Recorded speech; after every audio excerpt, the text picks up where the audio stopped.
Selamat jumpa lagi dalam video pembelajaran. Materi kita kali ini adalah ruang lingkup biologi secara khusus pada struktur organisasi kehidupan. Tujuan pelajaran agar kita dapat menjelaskan setiap bagian yang menyusun kehidupan. Kita mulai materi dari pengertian biologi. Apa itu biologi? Biologi adalah ilmu yang mempelajari tentang makhluk hidup. Mengapa biologi ini penting? Karena biologi menjadi dasar bagi pengembangan karir seseorang, seperti misalnya sebagai dokter, sebagai petani, sebagai dokter gigi, dokter hewan. Yang jelas bahwa biologi mempunyai efek masa depan bagi kehidupan seseorang. Pada dasarnya, biologi termasuk ilmu alamiah yang dikenal sebagai ilmu pengetahuan alam atau disebut juga sains. Apa saja ciri sains? Yang pertama adalah objek kajiannya berupa benda-benda yang konkret. Artinya bahwa dapat diterima oleh alat indera. Yang kedua, dikembangkan berdasarkan pengalaman yang empiris. Artinya bisa dirasakan oleh semua orang.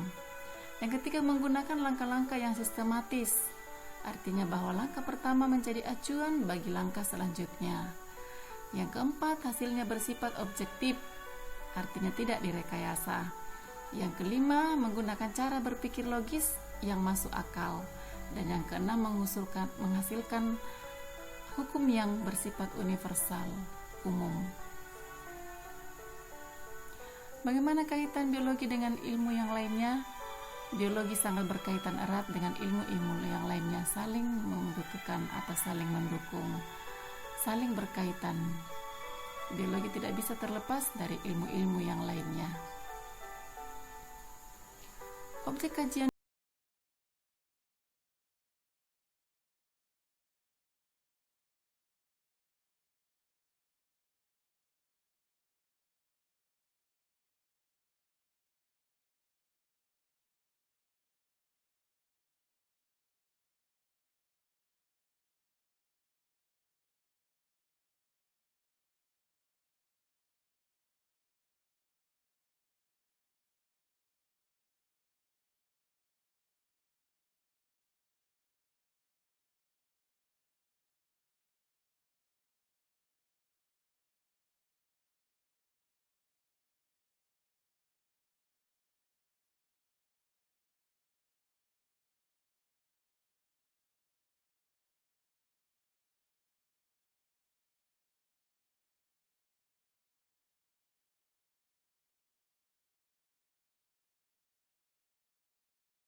untuk melakukan proses pencernaan. Kalau kita lihat gambar ini, pencernaan terdiri dari organ-organ seperti pada rongga mulut ada gigi, ada lidah, kemudian kerongkongan, hati, lambung, pankreas, usus halus, usus 12 jari. Yang keenam adalah individu. Individu adalah makhluk tunggal utuh yang tidak bisa dibagi-bagi. Yang ketujuh, populasi. Populasi adalah sekelompok makhluk hidup yang mempunyai ciri yang sama yang hidup pada suatu tempat tertentu.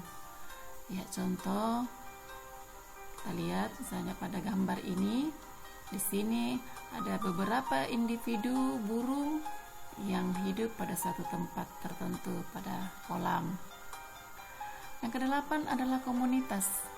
Komunitas adalah kumpulan beberapa populasi yang hidup pada suatu tempat tertentu.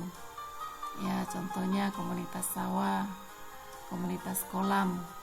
Di kolam, di sana ada beberapa makhluk hidup yang berbeda hidup.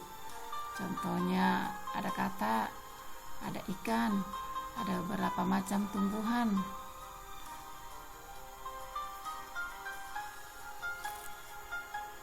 Kemudian yang kesembilan adalah ekosistem. Ekosistem adalah hubungan timbal balik antara makhluk hidup dengan lingkungannya. Contoh ekosistem hutan hujan tropis, ekosistem padang rumput. Pada dasarnya, ekosistem dinamai berdasarkan ciri-ciri yang dominan, seperti padang rumput, karena padang rumputlah yang dominan.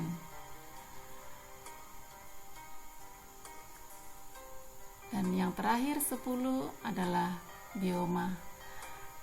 Bioma adalah ekosistem dalam lingkup yang lebih luas yang terdiri dari flora dan fauna yang khas. Bioma ini terbentuk karena perbedaan letak geografis dan astronomis, seperti misalnya iklim, geologi, tanah, atau tumbuhan yang hidup di daerah itu. Ya, demikianlah materi kita kali ini tentang struktur organisasi kehidupan. Selamat belajar, semoga sukses. Jangan lupa di like dan di subscribe.